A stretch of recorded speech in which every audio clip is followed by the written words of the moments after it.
nosotros. Oremos. Señor, gracias te damos en esta mañana por darnos nuevamente el privilegio, el honor, la gracia, el regalo, la bienaventuranza, oh Dios amado, de poder estar aquí reunidos, exponernos a tu palabra, ser redarguidos, instruidos, ser enseñados, oh Dios, ser santificados a la luz de ella. Rogamos que tu Espíritu Santo transforme nuestra manera de pensar, renueve nuestros pensamientos y podamos nosotros conformarnos a la imagen de tu Hijo. Naturalmente, muchas de estas cosas tienen que ver con nuestro propio corazón, con arrepentirnos de nuestro propio pecado, y ahí es donde está la parte más difícil. Te rogamos, oh Dios, que seas tú convenciéndonos de nuestro pecado, llevándonos a Cristo, humillándonos, oh Dios amado, y que podamos caminar, dar pasos, oh Dios, a que podamos cultivar matrimonios sanos, matrimonios, oh Dios, que busquen la gloria de tu nombre. En Cristo Jesús. Amén. Y amén. Ok, esta serie la he llamado Un matrimonio centrado en el Evangelio. Eso no es nada espectacular, pero básicamente el título creo que encierra esa idea. Y yo quisiera dar como un par de comentarios. Desde que el movimiento bíblico reformado, por decirlo así, se hizo popular, por lo menos en Latinoamérica, estamos hablando desde el 2010 aproximadamente para acá, que incluso a través de las redes sociales explotó. La palabra centrada en el Evangelio implica muchas cosas, pero hay un principio o hay una idea que está en esa expresión, y es que el Evangelio es ese elemento central, vertebral, no negociable que atraviesa toda la Escritura. No estamos hablando de un matrimonio centrado en la comunicación, un matrimonio centrado en los buenos hábitos, un matrimonio centrado en la compatibilidad de personalidades. Estamos hablando de un matrimonio centrado en el Evangelio, porque al final el Evangelio, que es Cristo, es en el círculo o el sol alrededor del cual nosotros como planetas, si me siguen la ilustración, debemos girar. Y no podemos perdernos de esa órbita. En el momento en que eso suceda, el matrimonio colapsa. El matrimonio colapsa. Incluso mencionan algunos autores que incluso en parejas que no son creyentes, la única manera en que se han sostenido a lo largo de los años es porque de una manera u otra aplican principios extraídos de la fe cristiana. Sea que sean conscientes, sea que sean intencionales o no, cuando uno examina sus vidas, aplican el perdón, aplican la gracia, aplican la misericordia, muchas cosas que están ancladas al Evangelio. El problema es que como Cristo no está ahí, mucho de eso se hace en la carne. Mucho de eso se hace en la carne. La palabra centrada en el Evangelio también implica, amados hermanos, que el Evangelio es lo más esencial. Mire que no estamos hablando de cosas teológicas alrededor del matrimonio, ¿verdad? No estamos hablando de, es que para tener un matrimonio sano tenemos que, no sé, decirle a las parejas que cada mes salgan a comer. Porque si tienen tiempos juntos a solas, ese matrimonio será saludable. No. Es que la periodicidad de la intimidad tiene que ser constante porque si no, no va a ser saludable. No. No. Es que tienen que compartir hobbies para que el matrimonio realmente... No. Creo que estoy como predicando, no enseñando. Perdónenme la emoción, ¿cierto? La centralidad del Evangelio en el matrimonio implica que ese hombre y esa mujer que se unieron en ese pacto sacro, en ese pacto sagrado, viven en relación a la vida, muerte y resurrección de Cristo para todos los asuntos que ocurren dentro de esa pareja. Y eso es lo más esencial. Puede que esa pareja, desconozca o no maneje muy bien muchos conceptos teológicos, que los tipos, que las sombras, que los antitipos, que la eclesiología, que la escatología, que no tenga claro cómo entender ni interpretar Apocalipsis, muchas de esas cosas. Pero si entiende el Evangelio, tiene lo necesario para vivir y tener un matrimonio saludable que glorifica al Señor. De ahí la importancia de que nosotros podamos entender qué es el Evangelio, ¿verdad? Y es algo que no podemos asumir. El Evangelio, amados hermanos, se centra en Cristo. Yo hablaba con un amigo, se llama Oscar Jiménez, y tuvimos como una conversación hace, yo creo que ya un par de años, y hablábamos del Evangelio, y él es muy sabio, para mí demasiado, diría yo. Y él me hizo entender una distinción entre la historia de la redención o la historia del Evangelio y el Evangelio en sí. A veces iniciamos a definir el Evangelio en Génesis, y está bien. Dios creó los cielos y la tierra, hizo al hombre, el hombre pecó, y por causa de su pecado fue separado, destituido de la gloria de Dios. Dios, en su amor y misericordia, envía a su Hijo Jesús a que viva una vida perfecta en el lugar del hombre, sufra la muerte también en el lugar del hombre, sea sepultado, resucite al tercer día y ascienda a los cielos. De manera que si hoy una persona que está muerta en delitos y pecados reconoce sus pecados, se arrepiente de ellos y confía en la obra perfecta de Cristo, es salvo. Ese sería el Evangelio. Pero me decía, Brian, sí, pero ahí estás hablando de elementos históricos del Evangelio. ¿Cómo inició el plan? Pero si nosotros fuésemos a reducir eso al Evangelio de manera específica, tendríamos que centrarnos exclusivamente en la vida perfecta de Cristo, en su muerte sustitutiva, en su sepultura y resurrección. En otras palabras, el Evangelio, pudiéramos decir que el Evangelio es Cristo. Evidentemente, en términos de las implicaciones de lo que es el Evangelio, uno pudiera pensar que esa es una definición muy reduccionista, como que lo reducimos a muy poco. Pero si lo pensamos en términos de quién es Jesús y su obra, realmente el Evangelio es Cristo. Entonces, un matrimonio centrado en el Evangelio es un matrimonio centrado en Cristo, centrado en su vida perfecta, en su muerte sustitutiva, en su sepultura, su resurrección y ascensión. La vida de Cristo nos anima a confiar en que Él suplió todo lo que yo no podía suplir. La muerte nos comunica que nuestros pecados fueron cargados en la cruz del Calvario una vez y para siempre, como lo menciona la carta a los Hebreos. De manera que aunque alguien nos acuse, nosotros podemos decir, Dios es el que justifica. Romanos. Dios es el que justifica. Por tanto, no hay nadie que aunque te acuse, te encuentre culpable de pecado. ¿Por qué? Porque tus pecados fueron cargados en la cruz del Calvario. Y aquí vale mencionar la distinción que hace Sproul sobre la culpa y el sentimiento de culpa. La culpa tiene que ver con hechos concretos de los cuales tú eres responsable. Ejemplo, una persona asesina al otro. Todas las pruebas dicen tú eres culpable. La persona es culpable, ese es un hecho. Ahora, puede que esa persona no se sienta culpable, porque tendría alguna razón para quitarle la vida al otro. Y nosotros hemos visto casos en las noticias donde los acusados de asesinato están frente al juez y se están riendo, se están burlando. No hay remordimiento, no hay sentimiento de culpa. No hay sentimiento de culpa, pero sí hay responsabilidad, o sea que es culpable.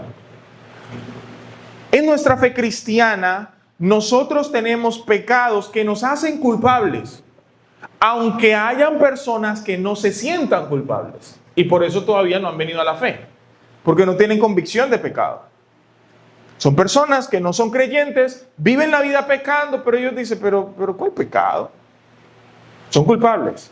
Dice Romanos capítulo 3, capítulo 6, que ellos están destituidos de la gloria de Dios. Eso es un hecho fáctico. Ahora bien, puede que no sientan culpa. En el caso de los creyentes pasa lo contrario. Muchos de nosotros, nuestra culpa de pecado fue clavada en la cruz del Calvario. ¿Me siguen? Objetivamente hablando, aunque yo he pecado, Cristo llevó mi pecado en la cruz. Mis pecados pasados, mis pecados presentes y aún los pecados futuros que ni siquiera he hecho, Cristo los clavó en la cruz del Calvario. De manera que delante de Dios, legalmente hablando, no tengo culpa. No soy responsable, aunque lo soy. Martín Lutero decía, simul justus et peccator. Simultáneamente justos y pecadores. Somos justos y santos porque Cristo pagó nuestro pecado, llevó nuestra culpa en la cruz del Calvario, pero al mismo tiempo somos santos porque no hay culpa sobre nosotros porque Cristo la llevó en la cruz. Sin embargo, aunque Cristo llevó nuestros pecados y nuestra culpa en la cruz del Calvario, los sentimientos de culpabilidad todavía abundan en nuestros corazones. Y por eso muchos cristianos, cuando se acercan al Señor, dicen, oh Señor, y el Señor dice, sí, pero yo ya te perdoné, ¿qué es lo que pasa? No, es que sí, pero ¿qué fue? Nuestra batalla entonces no es tanto con nuestra culpa, porque ya efectivamente hemos sido redimidos, hemos sido comprados, hemos sido salvados. Esto solamente aplica a aquellos que se han arrepentido y han venido a Cristo en arrepentimiento y fe. Si alguien de aquí no lo ha hecho, tú sigues siendo culpable. Nuestra batalla entonces no es con la culpa, sino con los sentimientos de culpa, con lo que nos acusa, lo que nos señala. Y Satanás es experto no en buscar nuestra culpa, sino en hacernos sentir culpables, cuando Cristo ya pagó. El Evangelio entonces nos muestra que en Cristo, en su muerte, nuestros pecados fueron pagados. No hay deuda, no hay condenación. En ese momento nosotros fuimos declarados justos. Y eso también es un hecho fáctico, del cual nosotros debemos aferrarnos mediante la fe para nosotros experimentar no culpa, no sentimiento de acusación, sino un sentimiento de gratitud, confianza en que efectivamente estamos delante del trono de Dios sin ser acusados, sino perdonados. Cuando eso impregna nuestro corazón y entendemos que Cristo resucitó de los muertos, entonces también recibimos la esperanza de que aun cuando en este mundo suframos por causa del Señor, nosotros seremos resucitados con Él. En otras palabras, tenemos una esperanza no solamente para esta vida, sino también para la venidera. Vivimos en este mundo confiados, alegres y gozosos aún en medio del sufrimiento, porque esperamos con bienaventuranza, con añoro, la segunda venida de Cristo. Y en esa segunda venida resucitaremos con Él y estaremos con Él por la eternidad. Eso nos permite ver este mundo de una manera distinta. Enfrentar el dolor, el sufrimiento, la persecución, todo lo que todos los seres humanos van a vivir. El cristiano lo enfrenta de manera distinta porque sus pecados han sido perdonados. Alguien vivió en su lugar, pero por Cristo haber resucitado, sabemos que ni siquiera la muerte es algo que nos puede detener. Vamos mucho más allá. Y todo eso lo hemos recibido por el puro afecto de la voluntad de Dios. Misericordia, gracia, amor incondicional, inmerecido. Estos beneficios de las realidades del Evangelio que gobiernan o se supone que deben gobernar mi corazón tienen unas implicaciones prácticas en todas las áreas de nuestra vida. En esta serie nos vamos a concentrar en las áreas que tienen que ver con el matrimonio. De manera que si Cristo vivió una vida perfecta por mí, en mi lugar, porque yo no podía, yo no debería pretender que mi marido o mi esposa sea un hombre o una mujer perfecta, porque si yo no lo pude hacer con Cristo, ¿yo por qué se lo exijo a ella? ¿Sí ven la implicación? Si yo no pude, yo no se lo debería exigir, aunque yo la debo animar a ella, a él, a que sea semejante a Cristo. Pero ¿cómo lo hago? de la manera como Cristo lo hace conmigo, con gracia, misericordia. El Evangelio primero debe impregnar mi corazón, mi vida, transformarla, para que entonces, implicativamente hablando, yo pueda aplicar eso mismo en la otra persona. Es de esa manera básica y sencilla en la que un matrimonio vive centrado en el Evangelio. De manera que ambos cónyuges deben tener no solamente claro el Evangelio, tienen que creer el Evangelio, tienen que vivir el Evangelio y tienen que estar meditando, orando, cantando todo el tiempo el Evangelio. Para que entonces podamos decir que ese matrimonio está centrado en el Evangelio. ¿Preguntas hasta ahí? Ok. Habiendo dicho eso, todo esto para explicar el título. Vamos a ver por lo menos 3 ideas, yo espero que nos dé el tiempo. Vamos a ver los fundamentos del matrimonio, problemas del matrimonio, y vamos a ver el origen de los problemas en el matrimonio. Y al final les voy a dar como todo el plan de clases, si se puede llamar así, de cuáles son los temas que vamos a ver. Y estos fundamentos del matrimonio los quiero compartir porque no quiero asumir que todos los sabemos o los tenemos claros. El matrimonio no fue el resultado de un proceso social, evolutivamente hablando, donde las sociedades, en la medida que iban evolucionando después de esa gran explosión en el Big Bang, entonces fuimos organizándonos asociativamente, antropológicamente, y fuimos empezando a crear tribus y grupos humanos, y entonces nos dimos cuenta que la manera en que la especie Homo sapiens sapiens podía perdurar como especie a lo largo de los millones de años es a través de una relación monogámica entre el sexo masculino y el sexo femenino. No, eso no es el matrimonio.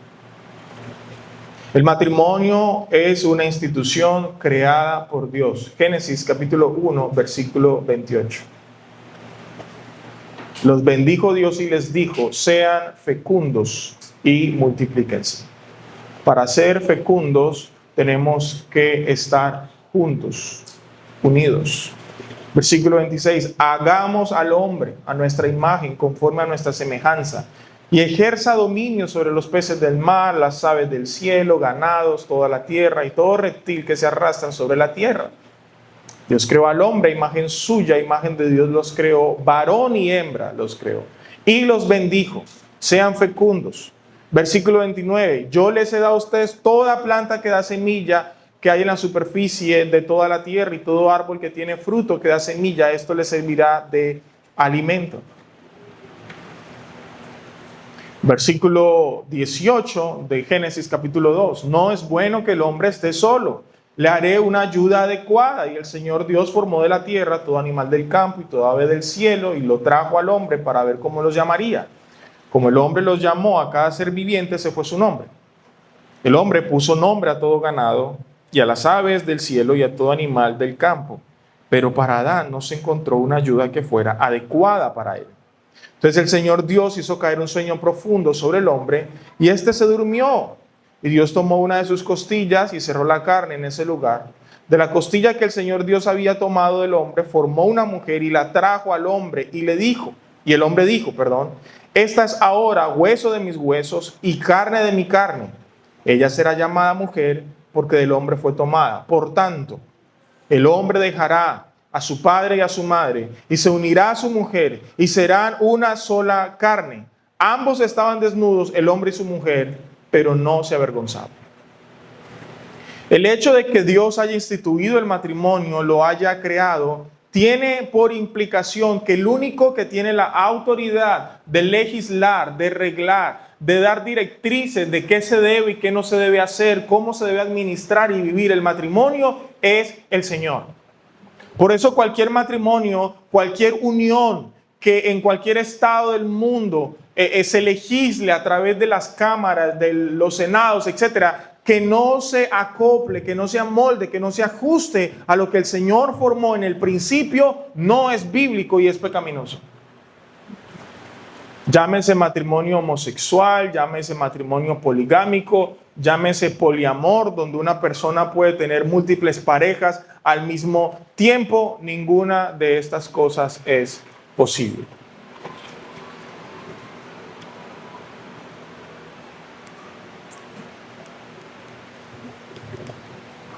Creo que no.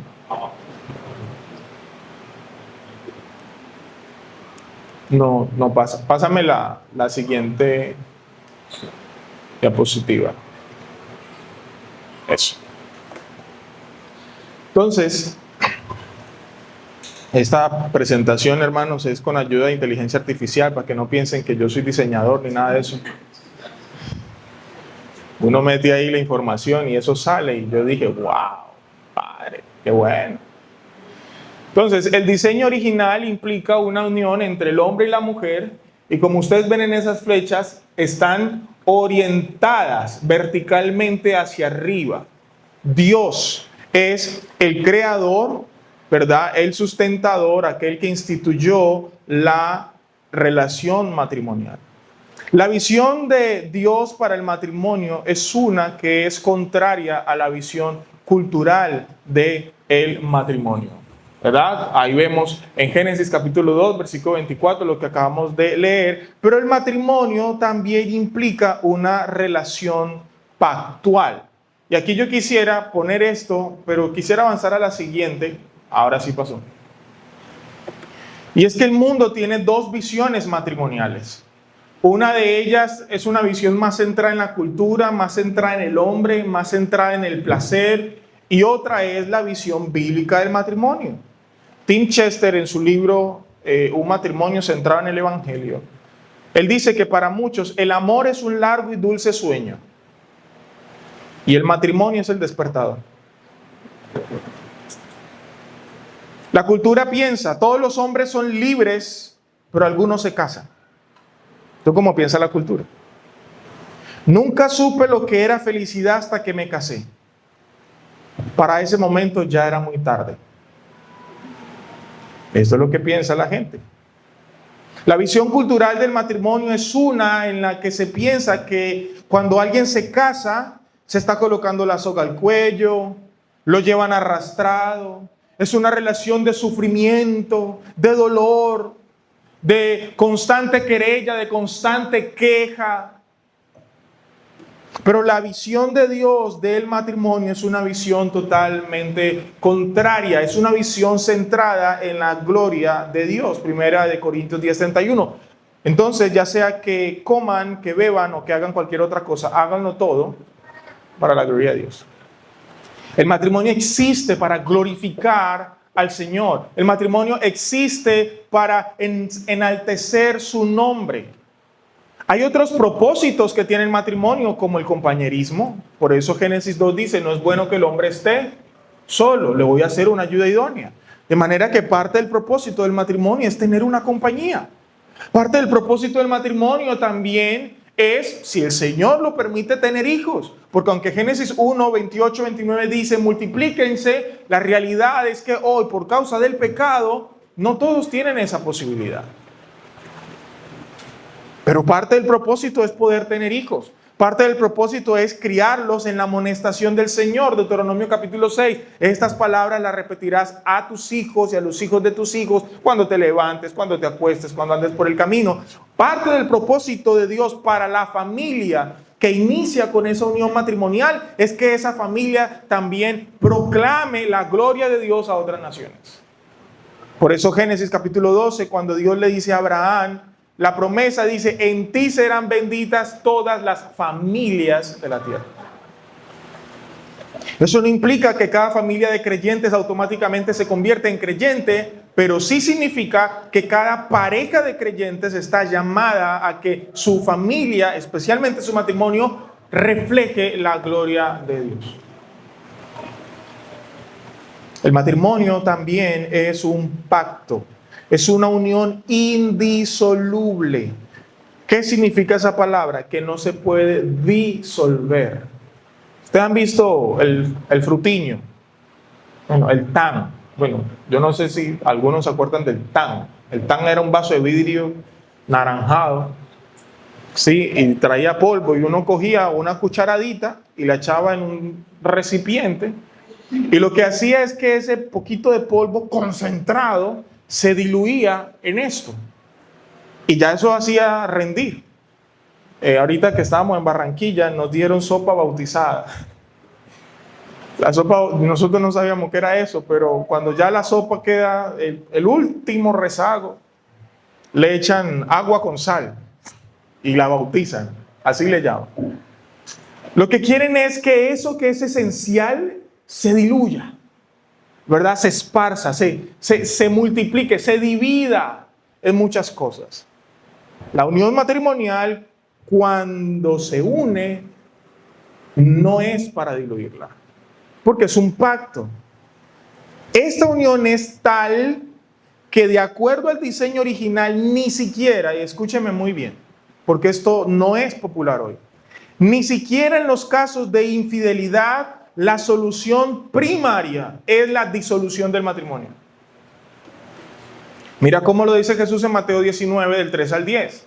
Se acercaron a él algunos fariseos para ponerlo a prueba diciendo, ¿le está permitido a un hombre divorciarse de su mujer por cualquier motivo? Jesús le dijo, ¿no han leído que aquel que los creó desde el principio los hizo varón y hembra? Y dijo, por esta razón el hombre dejará a su padre y a su madre y se unirá a su mujer y los dos serán una sola carne. Así que ya no son dos sino una sola carne. Por tanto, lo que Dios ha unido, ningún hombre lo separe. Ellos le dijeron, bueno, si esto es así, entonces ¿por qué mandó Moisés darle carta de divorcio y repudiarla? Y él le contestó, por la dureza de su corazón Moisés le permitió a ustedes divorciarse de sus mujeres, pero no ha sido así desde el principio. ¿Sí lo notan? Jesús está reconociendo una realidad que es el pecado, el dolor que causa una infidelidad, pero él está apelando al diseño original. Cuando el Señor en Génesis 2 le trajo a esta mujer a Adán, es para que ellos vivieran en una unión que no se podría separar por el resto de la eternidad. Para ese momento no había pecado.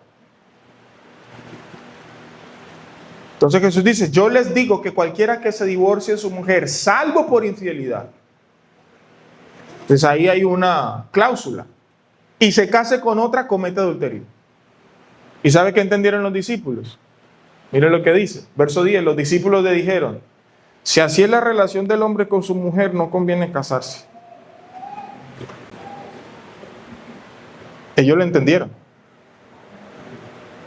¿Sí o no lo entendieron? Lo entendieron. Si así es la cosa, yo como que no me caso. Entonces, esa relación pactual, ese es el nivel de dignidad que Dios le da. Nosotros no podemos, y eso es lo que quiere operar la cultura.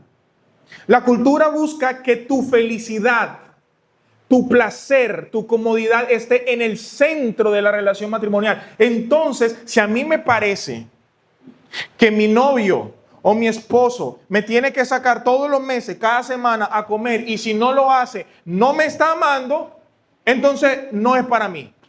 ¿Qué estoy haciendo yo? Yo no estoy colocando a Cristo en el centro, estoy colocando mi estómago en el centro. Mi hambre. Si esa mujer no me satisface en la intimidad todos los días, entonces no es para mí. Yo no estoy colocando a Cristo en el centro, estoy colocando mi satisfacción sexual en el centro.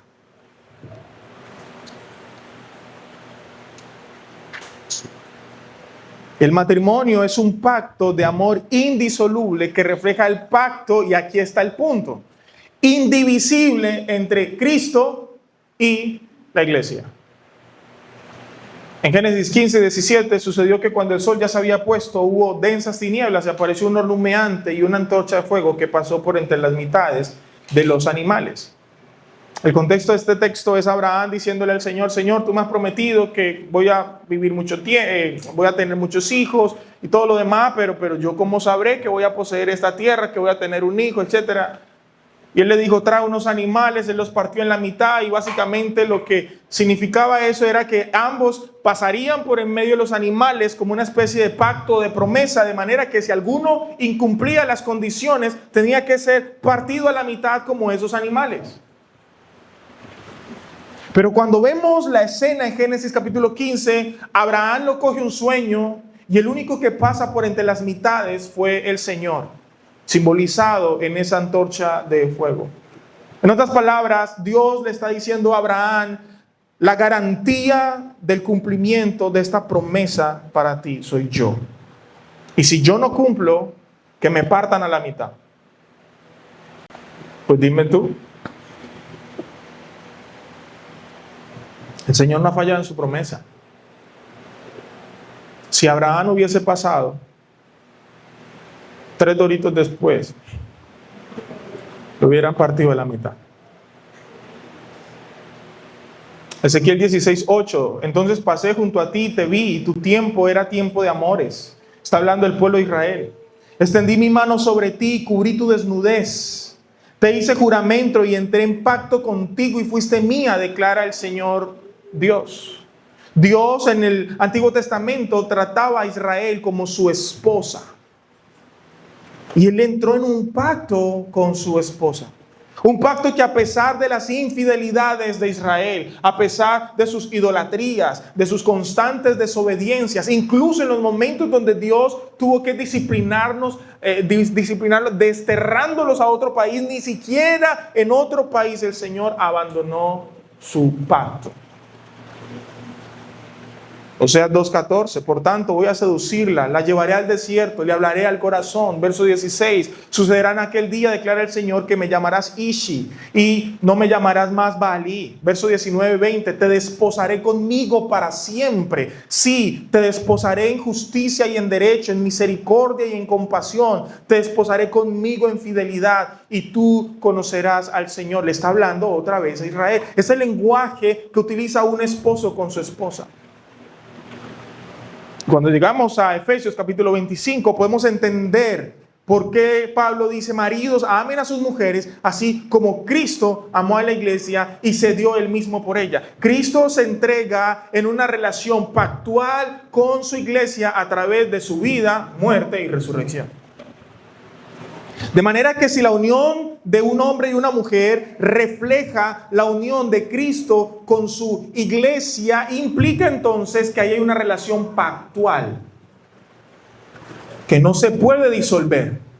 Romanos capítulo 8 habla de nuestra unión con Cristo. ¿Quién nos podrá separar del amor de Cristo? Tribulación, angustia, hambre, desnudez, lo presente, lo porvenir. ¿Qué nos podrá separar? Ni la vida, ni la muerte, ni lo alto, ni lo profundo, ni ángeles, ni principados, ni potestades, ni ninguna otra cosa creada nos podrá separar del amor de Dios que es ¿en quién? En Cristo Jesús. De manera que si nada me puede a mí separar del amor de Dios que es en Cristo, porque estoy unido indisolublemente a Cristo a través de su muerte, vida y resurrección, y el matrimonio refleja eso, ¿por qué entonces el matrimonio se disuelve con cualquier cosa? Es la pregunta lógica. Va a haber una clase dedicada exclusivamente al tema del divorcio, eso lo vamos a ver después. Pero el punto que quiero enfatizar aquí, o al menos que la Escritura nos quiere enfatizar, es la solemnidad, la belleza pactual que tiene la unión matrimonial. Y no podemos nosotros caer en la trampa de adoptar visiones mundanas, si me permite el término, para adaptarlo a lo que a mí me parece que debe ser el matrimonio, a como yo creo que debería ser. Y es claro, mis amados hermanos, que muchas de esas cosas suceden por lo que vemos a diario. Y ahorita vamos a ver un poco eso. El sufrimiento, el dolor, muchas cosas. Pero mis amados hermanos, aún en el sufrimiento y el dolor, y no estoy hablando de violencias intrafamiliares, para que usted me pueda entender mejor, va a haber una clase solamente dedicada a violencia intrafamiliar. Pero tendríamos que entonces ver a Cristo, porque Cristo en su muerte también fue azotado, escupido, vituperado y crucificado. Fue atravesado con una lanza y ni siquiera eso fue suficiente para que Él se bajara de la cruz y dijera, yo no voy a entrar en pacto con esta iglesia. Una iglesia que constantemente me rechaza, me da la espalda, vive como quiere y yo estoy hablándole al corazón y háblele al corazón y nada. No, el Señor permaneció en la cruz del Calvario diciendo, Padre, perdónalos porque no saben lo que hacen. Esa es la solemnidad del matrimonio. Es una relación pactual. De manera que cuando yo veo el anillo en mis manos, cuando yo veo a mi esposo, a mi esposa a la cara, yo no puedo ver a alguien con quien estoy compitiendo. No puedo ver a alguien a quien yo le tengo que demostrar quién es el que manda. No estamos en una relación ni de competencia ni de vanidades. Ni estamos viendo al otro como el medio a través del cual yo me autorrealizaré. No es un objeto. No es un medio para yo buscar mi felicidad, para que la persona viva en relación a mí. No, estamos juntos para glorificar al Señor. Estamos juntos para santificar su nombre. Ese es el fundamento del matrimonio. Los sentimientos son importantes, están asociados al matrimonio. El Señor nos ama. Eso implica que yo debo amar a mi esposo, a mi esposa. Yo la tengo que amar. Y ese amor tendré formas en las que yo lo puedo demostrar. En ocasiones con palabras, en ocasiones con detalles, con afecto, con contacto físico, con tiempo. Pero el amor no es aquello que fundamenta el matrimonio. Y eso es bien contra cultura. Porque hoy por hoy, si alguien dice, ay, es que se me acabó el amor. Ya. Pero tú lo amas. No sé, es que a veces, amiga, es que mira, yo estoy con él bien. Y yo tuve un ex por allá hace como 20 años. Y estaba yo en el centro comercial y apareció el ex y lo vi. Y ese fue mi primer amor. Y cuando yo lo vi, yo no sé qué me pasó. Ya, eso es suficiente para que esa mujer, para que ese hombre ponga en duda su relación pactual. Y no puede ser así, amados. No puede ser así. La relación de pacto es una relación en la que el amor también se cultiva, se planta, se alimenta, se cuida, se protege para que tenga fruto. Y en eso consiste el amor. El ejemplo de amor es lo que hizo el Señor. Otra vez. Por eso es un matrimonio centrado en el Evangelio. Una y otra vez tenemos que ir a Cristo. ¿Qué fue lo que hizo el Señor? Él vino, se entregó, luchó, se esforzó intencionalmente a morir por personas que constantemente lo rechazaban. Pero Él fue decidido, de manera que entramos a esa relación de pacto en una decisión bajo convicción amorosa. Yo decido, convencido de querer estar con esa persona. Y venga la lluvia, vengan los truenos, venga la enfermedad, lo que sea. Yo estoy aquí porque quiero estar. Y es así como amo. Yo no amo y después miro a ver si sí me da, si sí quiero. No. Yo decido estar. Y en eso cultivo el amor. Pero ¿qué ha ocurrido a partir de Génesis capítulo 3? Hemos enfrentado múltiples problemas. En varios artículos, incluyendo estadísticas de el DANE, registraduría, medicina legal, fiscalía y otros, los problemas más comunes que se enfrenta el matrimonio son, en primer lugar, dificultades económicas y desempleo. Ay, yo creo que me quedé ahí. Ahí está. Y esa inteligencia artificial hace cosas bonitas, ¿sí o no? Dificultades económicas, desempleo. Este es uno de los principales generadores de crisis y uno de los mayores estresores contextuales. Cuando una familia, por ejemplo, el hombre queda desempleado o el ingreso disminuye de manera drástica, eso empieza a ser como una especie de detonante de conflictos pequeños. ¿Por qué? Porque el estrés y la ansiedad por la comida y el vestido hace que constantemente estemos a la defensiva con el otro. Y eso hace que se generen tensiones al interior de la casa, al interior del vínculo matrimonial. ¿Por qué? Por el arriendo, por los servicios, por la alimentación, el estrés, no se puede dormir bien. Y uno ve al otro que quizás está sentado descansando y de que ese estrés hace que nosotros vayamos allá. Pero tú, ¿qué es lo que estás haciendo? Mira. Esas familias sufren una presión por sobrevivir.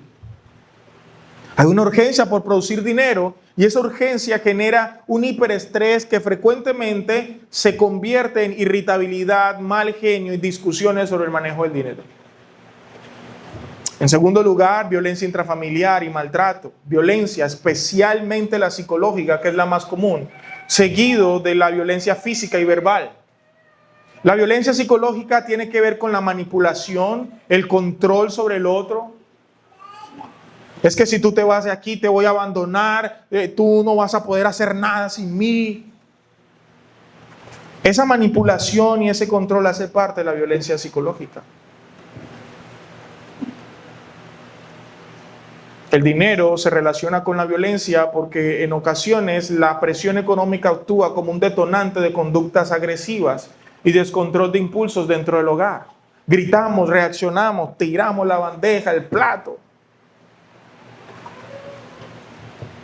En tercer lugar, los matrimonios enfrentan muy comúnmente infidelidad, celos y desconfianza. Y estos problemas relacionales son pilares de la inestabilidad matrimonial en nuestro país. La infidelidad es una de las causas directas más comunes de divorcio. Y a veces es una vía de escape, como una especie de mensaje de insatisfacción hacia el cónyuge. Yo encontré en ella lo que no encontré en ti. Yo encontré en él lo que no encontré en ti. Él me dio esto, esto y esto, porque tú no me lo has dado. En ella encontré esto y esto y esto y esto, tú no me lo has dado. Eso es una especie de denuncia o de declaración de insatisfacción. Y evidentemente los celos, cuando la infidelidad se consuma o hay sospechas de infidelidad, los celos aparecen como un fuego que consume el bosque y es implacable. Y esta es una razón muy constante de conflicto que fractura la confianza que es necesaria para la convivencia matrimonial. En cuarto lugar, de acuerdo a estos datos, el consumo de sustancias y adicciones también ha generado muchos problemas. Alcoholismo, drogadicción, entre otras cosas. En quinto lugar, problemas de comunicación y negociación, falta de diálogo. A veces en la distribución de roles genera no solamente competencia, sino también un desbalance que deriva en conflictos. ¿Por qué a mí me toca lavar los platos todos los días? ¿Tú cuándo es que vas a lavar platos en esta casa? Vea, ese baño lleva 3 meses sin lavar. Y tú no eres capaz de coger una esponja para lavar ese baño. Y eso genera toda clase de pleitos. Y si no tenemos en cuenta los roles, si no hablamos de roles, eso va a fracturar la relación matrimonial. En sexto lugar y último, la relación con los hijos y la familia extensa. Resulta que si los hijos son propios hay conflicto porque tú no le dijiste, toman bandos. Pero cuando la pareja, por ejemplo, es una pareja compuesta, donde él tiene sus hijos, ella sus hijos, como esa película, ¿cierto? Los tuyos, los míos y los nuestros. Hay conflictos de parcialidad. Es que tú quieres más a tus hijos que a los míos. Es que tú, ¿por qué tal cosa? Y si no es con los hijos, es con los papás. Amor, yo me traje a mi mamá, pero ven acá, ¿y por qué te la trajiste? Tú a mí no me preguntaste nada. No, ¿yo cómo voy a dejar a mi mamá? No, señora. Mi mamá es primero que usted. Y eso genera conflicto. Y si no es la suegra, es el suegro. Y si el suegro o la suegra no se lleva con uno de los dos, mija, venga que es que así no le gustan los huevos a él. A él le gustan es con cebollita verde, no con esa cebolla roja. Y eso genera conflicto. Es que ella duerme con la luz prendida. Mi suegra duerme con la luz prendida y él duerme con la luz apagada. Y si no es con la luz apagada, no duerme. Ay, hay problema. Mi amor, es que hay un problema muy grave. Es que aquí solamente hay una pieza. Y tú metiste a tu mamá al frente de mi cama. ¿Cómo es eso? Pero mi amor, pero si no tenemos más dónde. Porque esa no es la pregunta. Ahí habrá conflicto. Tenemos ingresos ajustados y él le manda la mitad a su mamá. Mi amor, y él me dice, no, pues yo no sé, resuelva. Pero ven, ¿por qué le enviaste esa plata para allá? Pero es que mi mamá, ¿yo cómo voy a dejar a mi mamá sin mi amor, pero tú ya te casaste? No. Ahí hay conflicto. O a veces ni siquiera son los suegros, sino amigos. El tío, la prima, que están diciendo cómo se debe criar, cómo se deben hacer las cosas al interior de esa casa. Y mis hermanos, incluso al interior de la iglesia, los pastores pueden volverse en agentes de conflicto. Porque hay cosas que solamente le competen a la pareja. El pastor podrá sugerir, recomendar en una consejería, pero al final la decisión la toman es el matrimonio. Pero hay pastores que en su manera de aconsejar le dicen, es que usted lo que tiene que hacer es esto, no haga esto, cuando pueden ser áreas en las que eso la Biblia de manera directa no lo dice. Y entonces él mantiene en la iglesia metido porque el pastor le dijo que si no mantiene en la iglesia metido, no es un buen cristiano. Y mientras él hace eso, obedeciéndole al pastor, la esposa está siendo descuidada. Y eso también genera conflicto. Y como ustedes ven en la imagen, cada una de estas cosas que yo mencioné es lo que está arriba del iceberg. Es lo que la gente ve. ¿Y qué hacemos nosotros erróneamente? Tratar de picotear el iceberg arriba. Tenemos problemas de comunicación. Bienvenidos al taller ¿Cómo tener una comunicación efectiva? Bueno, siéntate, dile lo que sientes. Yo me siento mal. Ok, ¿cómo tú te sientes con que ella se sienta mal? Yo también me siento mal. Qué bueno. Avanzamos. Ahora ambos expresaron que se sienten mal. Ahora, ¿qué hacemos para que se sientan bien? Bueno, yo quisiera que le lleve el agua. Bueno, llévale el agua. Pero es que a mí no me gusta llevar el agua. Bueno, a él no le gusta. ¿Qué hacemos? Y así avanza el taller. Y nos quedamos arriba. El fondo del asunto está abajo. Buscamos nuestro bienestar propio, buscamos la paz mental por encima del otro. En otras palabras, el origen o la raíz de lo que está allá arriba es lo que está acá. Vivimos para el yo en lugar de vivir para la gloria de Dios. Y mientras el otro no vive en función de mí, el otro está mal. Y para arreglar este problema, él tiene que vivir para mí y hacer lo que yo diga y como yo lo diga y de la manera como yo quiero. Y si no lo hace, pues entonces esto no va para ninguna parte. Entonces el problema no son los síntomas. La raíz del problema, Génesis capítulo 3, es que no vivimos matrimonios para la gloria de Dios. Ese es el origen, esa es la raíz esencial del problema. Y para poder vivir para la gloria de Dios no es a través de un cambio psicoterapéutico. No es yendo a terapia sistémica familiar. No es yendo a charlas donde podamos aprender a cómo comunicarnos. No. Es mirando la realidad que presenta la Biblia de nuestro corazón, de que estamos muertos en delitos y pecados, de que tenemos que arrepentirnos de ellos y ir al Señor Jesús en arrepentimiento y fe para que viendo su vida, su muerte y su resurrección, ahora sí yo pueda vivir en función de mi esposo, en función de mi esposa, para la gloria de Dios. La meta final es la gloria de Dios. No somos nosotros. Si esa no es la manera como lo hacemos, vamos a estar en un círculo vicioso. Un círculo vicioso. Hay un conflicto constante de críticas mutuas aquí, en la parte de las espadas. Entonces el cónyuge decide dejar de criticar únicamente para evitar pelear y tener paz mental. La raíz, que es la motivación egoísta, donde no hay arrepentimiento, sigue intacta. En algún momento aparece una circunstancia donde hace que erupcione nuevamente el resentimiento y la amargura, porque como no hay arrepentimiento, no hay transformación del corazón, y otra vez vuelve el conflicto de la crítica. Y ese es el círculo, y tú nunca vas a salir de ahí. Nunca. Se va a repetir una y otra vez. Porque lo único que tú te estás centrando es en los síntomas, no en la raíz del problema. En primer lugar, entonces, tenemos que tener convicción, y esta convicción no viene de un simple reconocimiento. Sí, yo reconozco. No, eso tiene que estar mediado por la Escritura y el Espíritu Santo en nosotros, donde realmente reconocemos nuestros pecados, reconocemos nuestra responsabilidad, nos humillamos en arrepentimiento, con convicción, por el Espíritu que revela nuestras motivaciones egoístas. Luego nos arrepentimos, reconocemos que es nuestro problema, le damos la vuelta, vamos a Cristo. Señor, santifícame en tu verdad, tu palabra es verdad, y empiezo a caminar en fe. Y ese camino implica una autonegación, abandonar el ego para buscar la gloria de Dios. Y esa sería en esencia la manera práctica en que todos los problemas matrimoniales se pudieran solucionar. Pero del dicho al hecho, hay mucho trecho. ¿Sí? Entonces, durante esta serie de matrimonios, vamos a tratar de enfocarnos en cada una de estas cosas. Y estos son los temas que vamos a ver.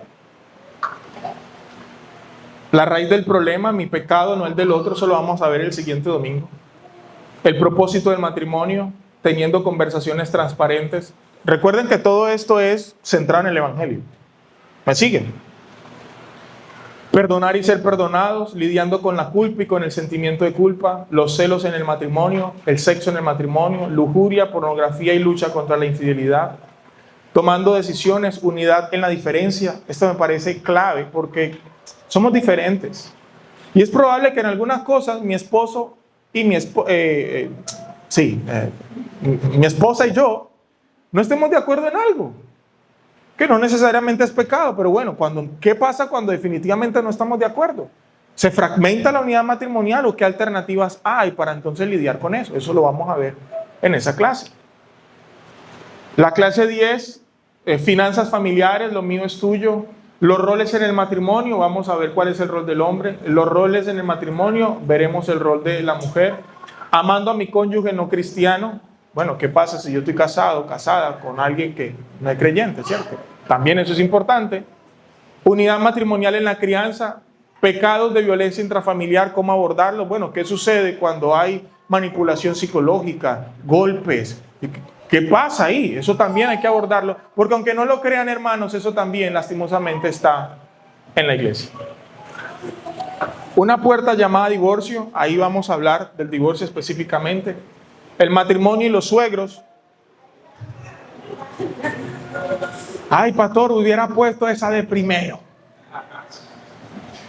Y finalmente vamos a ver desafíos matrimoniales. Aquí en desafíos matrimoniales son cosas muy atípicas en los matrimonios, ¿verdad?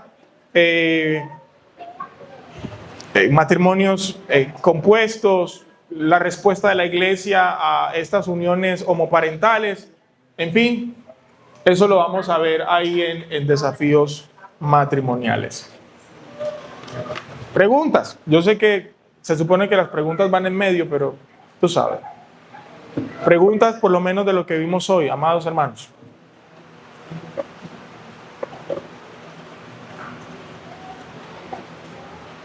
Marlene.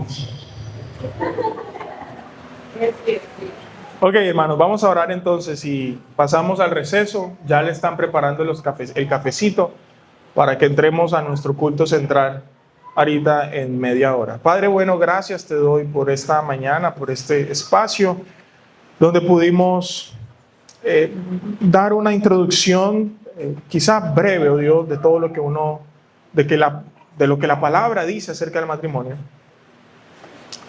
Pero queremos tener una expectativa clara de hacia dónde queremos ir en este proceso. En estos próximos 4 meses aproximadamente que estaremos profundizando en cada uno de estos temas, yo te ruego que tu Espíritu Santo obre en nosotros, nos santifique, Señor, y podamos ver el matrimonio como tú lo ves, sin negar las realidades humanas que vivimos en esta tierra con el pecado en medio. Discusiones, querellas y demás. Todas esas cosas son posibles atenuarlas, enfrentarlas con el Evangelio. Gracias por enseñarnos, gracias por instruirnos. En el nombre de Jesús. Amén.